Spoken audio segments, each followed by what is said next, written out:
Bonjour tout le monde. Je continue la suite de Et cette dog-là. J'essaie de retenir le titre avec le titre dans les yeux. Devant les yeux plutôt. Ok, je vais continuer. Il me reste.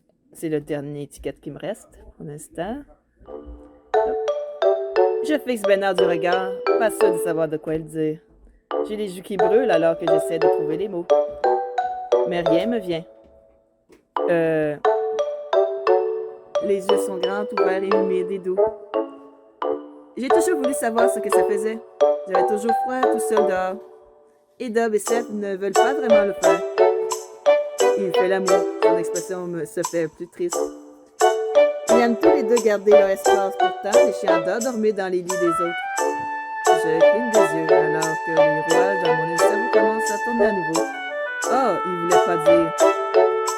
Je sens une autre vague de chaleur me submerger alors que je m'enfonce le visage dans le coussin. Je réprime un glissement. Évidemment. À quoi je pensais? Que dire?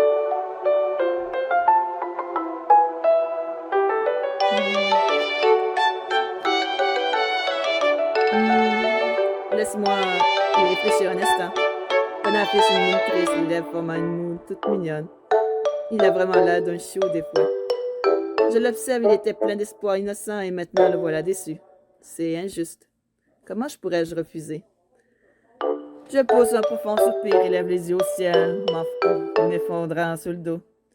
Je suis prise d'un fou rire et secoue la tête tandis que Bernard pousse un long soupir. D'accord, je vais rester sur le canapé. Il quitte le lit, le matelas glissant avec lui, les oreilles et les épaules baissées. Je sens une douleur dans la poitrine en voyant. Et il pousse un profond soupir. D'accord, tu peux rester. Sa voix est douce, mais les oreilles de Bernard se lèvent immédiatement. Il se retourne et jette à nouveau sur le lit, me prenant dans ses bras. Vraiment? Ça te dérange pas? Je peux vraiment dormir avec toi? Je rusille comme une tomate alors que je leur pose une main. Il faut vraiment qu'il arrête de me dire comme ça, même si je sais de quoi il parle. Ouais, tu peux.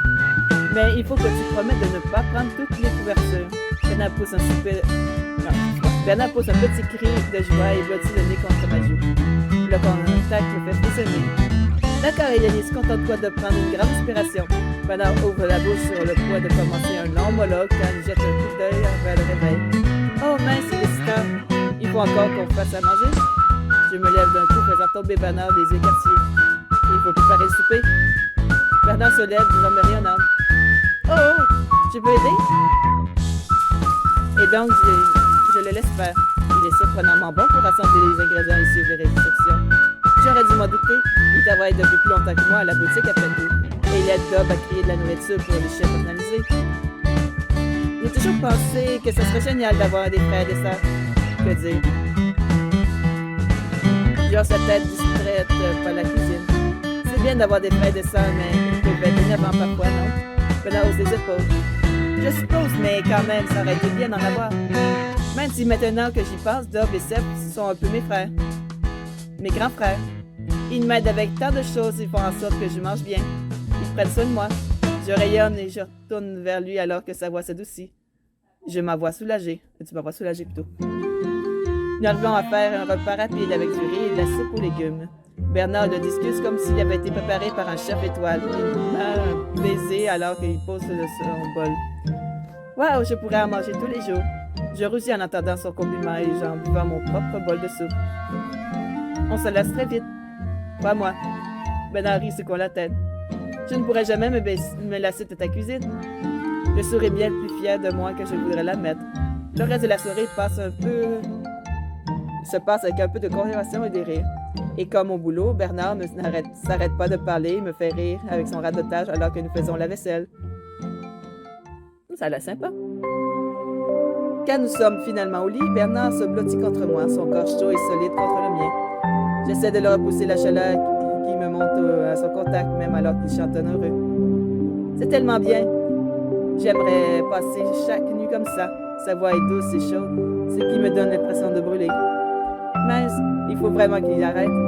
J'essaie de m'éloigner de Bernard, il semble résolu à être aussi proche que possible de moi. Je tends presque la main pour le repousser. Je suis à deux doigts de lui dire qu'il est trop près, mais alors que je retourne pour lui faire face, je vois son visage rayonnant d'un bonheur pur. Mais les mots meurent dans ma gorge et je soupire. Je ne peux vraiment pas lui enlever ça. Je n'ai jamais vu quiconque de si heureux avant. Et c'est la joie la plus pure que j'ai jamais vue, et ça semble être un sacrilège de la briser. Alors je me résigne et me détends dans les draps. Dans les ténèbres, j'ai l'impression qu'il y a quelqu'un d'autre près de moi. Ça me fait me sentir en sécurité et sa chaleur me garde chaud également. C'est plutôt bien d'avoir quelqu'un avec qui dormir. À m'égard, je me trouve à me blottir contre lui alors que je commence à tomber dans un profond sommeil. Et sans me rendre compte, nous sommes tous les deux endormis. Quelques jours se passent, et pendant un moment, c'est comme si tout ce qui m'était arrivé plus tôt était un mauvais rêve. Nous arrivons à préparer les fenêtres, la fenêtre ainsi que les étages cassés. Ah oui, c'est vrai, j'ai mis de la terre cette nuit. Pauvre magasin. Au point où on pourrait croire qu'il ne reste rien passé. Ouf, ça fait une matinée bien remplie. Je retourne au refuge derrière le comptoir, dans un bref moment de calme alors que le client du matin se fond en plus rare. Bob et Bernard sont dans l'arrière-boutique, scannant les livraisons. Seb fait quelques paquets à envoyer d'ici la fin de la journée. Notre entreprise grandit. Je le remarque avec une pince de bonheur et de fierté. Nous avons tous travaillé si dur. C'est bon de voir que ça paye. Le son de la porte s'ouvre, il me fait relever les yeux et je commence à former un sourire avant que mon estomac ne se noue. Oh non, pas encore. Une paire de voyous entre les mains entourées de laisse colorées. Qu'est-ce qu'ils vont faire avec ça?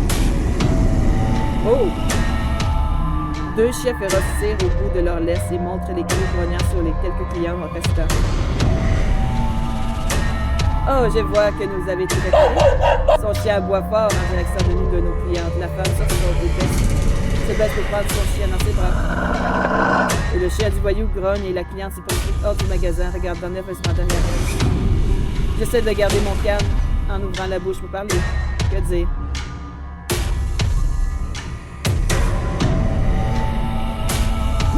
Même si ça marche pas, la gentillesse avec eux. Je vous en prie de partir et nous voulons pas d'ennui. Le délégué fait claquer sa langue. C'est bien dommage, les ennuis sont là pour vous, justement. Et ça ferait vraiment dommage de gérer vos propres clients, pas vrai? Et justement pour ça, j'ai pas dit de partir. Je suis sérieuse. Partez ou j'appelle la police. La messe dirige vers le téléphone derrière le comptoir. Je veux dire qu'il n'était pas bienvenu. La condition des clients. Bon. On va juste prendre une petite gorgée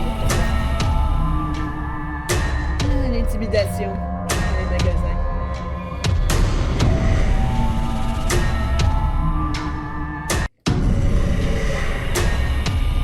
Bon.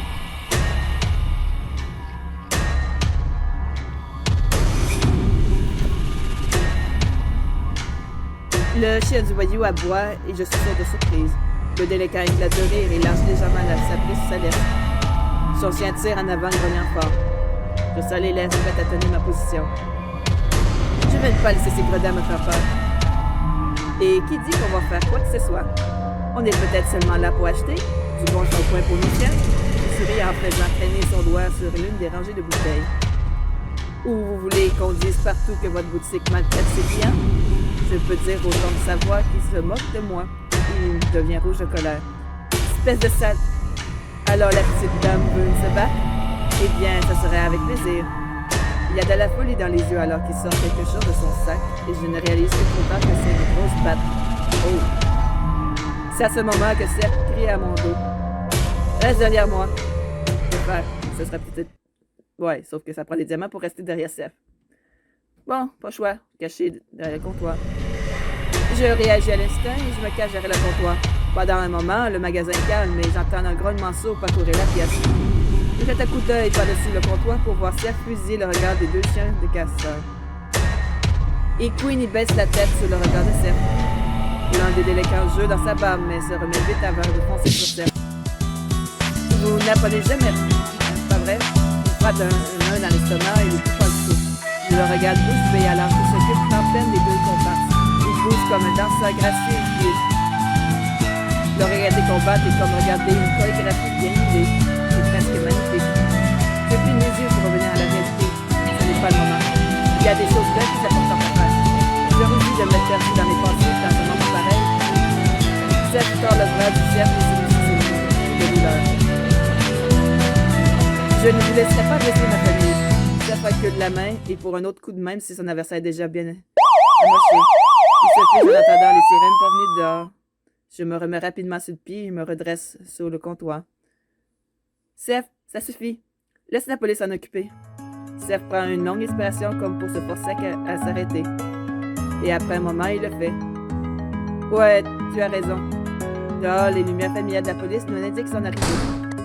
Et l'instant d'après, ils foncent à l'intérieur des bâtons levés. Que tout le monde mette les mains en l'air et s'éloigne les uns des autres. Je lève la main et me place contre le mur. Du calme, Elianis, tu l'as déjà fait.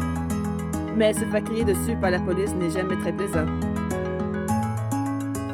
Je remarque que Seth a du mal à suivre les ordres. Je le répète, éloignez-vous des uns des autres et levez les mains. Seth laisse échapper un soupir et lève les mains. Mon cœur cogne dans ma poitrine alors que la police s'avance pour analyser la situation. En quelques instants, les casseurs sont menottés et leurs chiens tirés en arrière.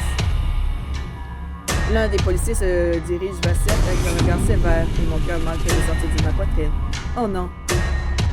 Vous pouvez venir un moment. Nous avons quelques questions à vous poser.